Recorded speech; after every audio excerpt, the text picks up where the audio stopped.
孔府飯局食得係福，談天說地，老友滿屋。嗱，呢家呢，我就同大家講下岑能詠春入邊12式嘅部分動作啊。偏身捶、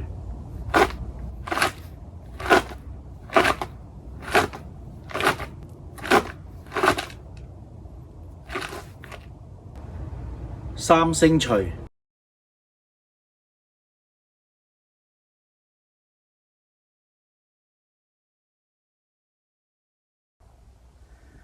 今日呢，我又同大家講下三星捶。